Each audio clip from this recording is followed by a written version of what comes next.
அண்மை செய்தி. போதைப்பொருள் பயன்படுத்தியது தொடர்பான வழக்கில் நடிகர் ஸ்ரீகாந்த் கைது செய்யப்பட்டிருக்கக்கூடிய நிலையில் மருத்துவ பரிசோதனைக்காக அவர் கீழ்ப்பாக்கம் அரசு மருத்துவமனைக்கு அழைத்து வரப்பட்டிருக்கிறார்.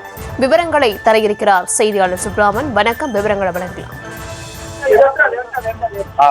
வணக்கம். கடந்த மாதம் சென்னை நுங்கம்பாக்கத்தில் இருக்கக்கூடிய ஒரு தனியார் பாரில் நடந்த அந்த பார்ட்டியில் பிரசாந்த், பிரதீப் என்ற இருவர் கைதாகி சிறையில் இருக்கிறார்கள். அவர்களிடம் விசாரணை மேற்கொள்ளப்பட்டது. அந்த விசாரணையில் நடிகர் ஸ்ரீகாந்தும் போதைப் பொருள் பயன்படுத்தியிருப்பதாக அவர்கள் கொடுத்த தகவலின் பேரில் இன்று காலை போலீசார் அவரை கைது செய்து நுங்கம்பாக்கத்தில் உள்ள காவல் நிலையத்திற்கு அழைத்து வந்தார்கள். அங்கு அவருடன் விசாரணையானது நடைபெற்றது. அதன் பின்பாக மருத்துவமனைக்கும் அழைத்து செல்லப்பட்டு அவருடைய அந்த உடலில் பரிசோதனை மேற்கொள்ளப்பட்டது. போதைப் பொருள் இவர் பயன்படுத்தியிருக்கிறாரா, இவருடைய உடலில் போதைப் பொருள் பயன்படுத்தியிருக்கான சாத்தியக்கூறுகள் இருக்கிறதா என்பது குறித்தான அந்த பரிசோதனை எல்லாம் மேற்கொள்ளப்பட்டதாக சொல்லப்பட்ட நிலையில் அதன் பின்பாக காவல் நிலையத்தில் அவரிடம் தொடர்ந்து விசாரணையானது நடத்தப்பட்டது.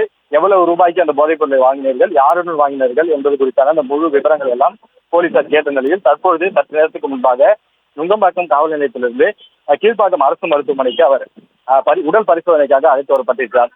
மீண்டும் அவரது உடலில் பரிசோதனை மேற்கொண்டு அவரது உடலில் போதைப் பொருள் பயன்படுத்தியிருக்கான அந்த அடையாளங்கள் இருக்கிறதா என்பது குறித்து அவர்கள் பரிசோதிக்க இருக்கிறார்கள். இதன் உறுதியான பின்பு இது குறித்தும் அந்த வழக்கில் அவரை சேர்க்க இருக்கிறார்கள்.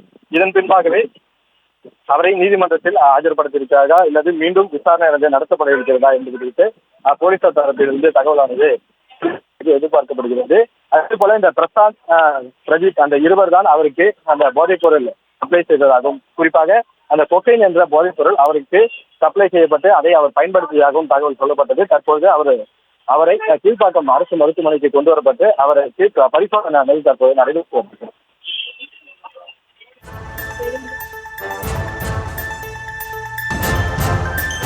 விவரங்களுக்கு நன்றி.